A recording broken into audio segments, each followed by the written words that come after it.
Bursa bakal calon presiden pada Pilpres 2024 menyuguhkan pertarungan antara dua kepala daerah, yakni Anies Baswedan, ex-gubernur DKI Jakarta, dan Ganjar Pranowo, gubernur Jawa Tengah.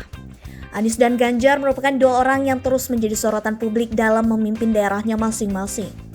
Kemudian, bagaimana hasil kerja keduanya dalam mengatasi kemiskinan di daerah kepemimpinan mereka masing-masing?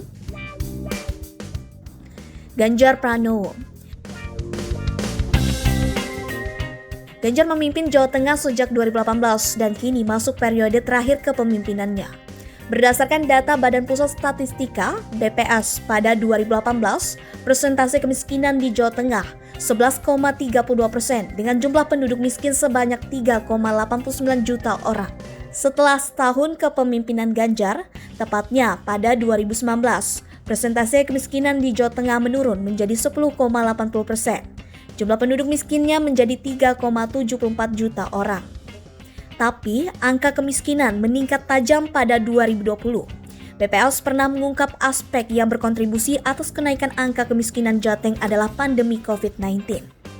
Pada 2020, jumlah penduduk miskin di Jateng menjadi 3,98 juta orang, dengan persentase penduduk miskin menjadi 11,41%.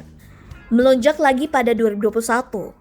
Angka kemiskinan menjadi 4,19 juta orang, dengan persentase juga meningkat menjadi 11,79%. Kemudian di tahun lalu akhirnya mengalami penurunan.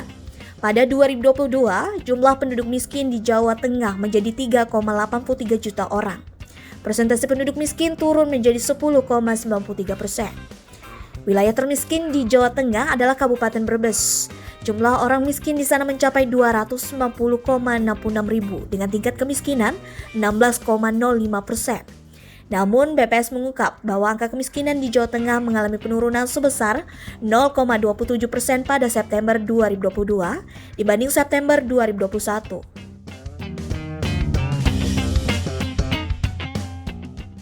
Anies Baswedan. Masa jabatan Anies Baswedan selama menjadi Gubernur DKI Jakarta sejak 2017 sampai 16 Oktober 2022. Mengutip data BPS, pada awal menjabat, catatan jumlah penduduk miskin di DKI Jakarta adalah 389,69 ribu penduduk dengan tingkat kemiskinan 3,77%. Pada periode 2017 sampai 2019 memang terjadi penurunan angka kemiskinan di Jakarta. Pada 2018, angka kemiskinan turun menjadi 3,57% dengan jumlah penduduk miskin menjadi 373,12 ribu orang. Pada 2019, kembali turun menjadi 3,47% dengan jumlah penduduk miskin menjadi 365,55 ribu orang. Memasuki tahun 2020, jumlah penduduk miskin di Jakarta melonjak. Apalagi saat itu pandemi COVID-19 merebak tajam di ibu kota dan menyebabkan laju perekonomian masyarakat juga terganggu.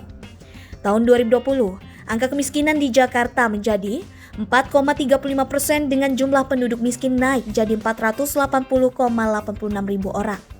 Naik lagi di tahun 2021 menjadi 501,92 orang dengan angka kemiskinan 4,72%. Pada 2022, penduduk miskin DKI Jakarta berada pada angka 502,040 jiwa. Namun, persentase kemiskinannya menurun tipis, menjadi 4,69%. Catatan ini merupakan data hingga September 2022.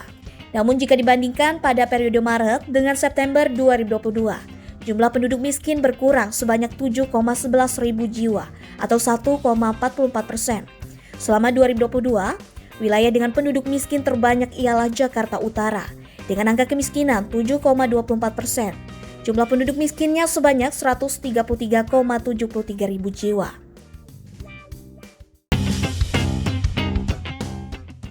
Untuk informasi, BPS menentukan bahwa penduduk dikategorikan sebagai penduduk miskin jika memiliki rata-rata pengeluaran per kapita per bulan di bawah garis kemiskinan.